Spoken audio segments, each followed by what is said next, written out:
بسم اللہ الرحمن الرحیم۔ سوال: مالی نقصان کا خطرہ ہو تو نماز توڑنا جائز ہے یا نہیں؟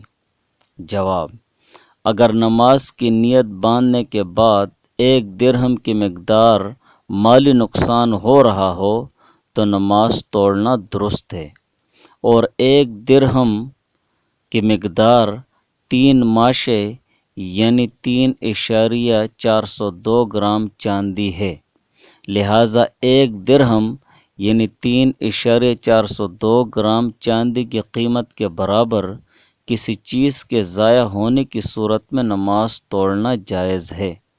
مثلاً نماز کی نیت باندھی کہ اسی دوران چور نے اس نمازی سے کوئی ایسی چیز چوری کی جس کی قیمت 3.402 گرام چاندی کی قیمت کے برابر ہے، تو اب نماز توڑنا جائز ہے۔ نماز توڑ کر چور کو پکڑے اور اپنی چیز لے۔